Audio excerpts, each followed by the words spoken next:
Mga par, pag-uusapan natin ngayon ang top 5 triple-double na mga active player sa upcoming 2024-25. Ang record holder para sa pinakamaraming triple-double sa isang season na merong 42 noong 2016-17 na si Russell Westbrook at may kabuuang 199 triple-doubles. Nakamit ito sa pamamagitan ng agresibong scoring, mahusay na rebounding at playmaking skills. Ang pangalawa na mayroong 130 triple-double na the Joker ng NBA Nikola Jokic. Bilang isang center, mayroon siyang mahusay na playmaking skills, mataas na basketball IQ at versatile scoring ability. Sa larangan ng basketball, ang triple-double ay isang simbolo ng versatility at all-around skill. 2024 si LeBron James ay patuloy na nagpapatunay ng kanyang kahusayan na nagtataglay ng 112 career triple-doubles na naglalagay sa kanya sa pangatlong pwesto sa mga aktibong manlalaro.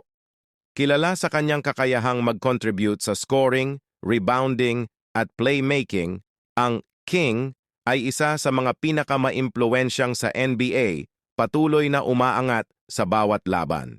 Sa kanyang murang edad, si Luka Doncic ay mabilis na naging isa sa pinakamahusay sa NBA. Siya ay may career triple-doubles na 86 naglalagay sa kanya sa pang-apat na pwesto sa mga aktibong manlalaro. Ang kanyang natatanging kakayahan sa scoring, playmaking at rebounding ay nagbibigay diin sa kanyang all-around game. Si Luka, na tinaguriang Wonder Boy, ay patuloy na nagiging sentro ng atensyon habang pinapatuloy ang kanyang landas tungo sa pagiging isa sa mga pinakamahusay sa kasaysayan ng liga. Si James Harden, isa sa pinakasikat na scorers sa NBA, ay may 81 career triple-doubles na naglalagay sa kanya sa panglima sa mga aktibong manlalaro. Ngayong 2024-25 sabik siyang makamit ang kanyang unang championship kasama ang Los Angeles Clippers, kasama si Kawhi Leonard. Ang The Beard ay hindi lamang isang prolific scorer, siya rin ay isang exceptional playmaker na handang magbigay ng liderato sa kanyang koponan.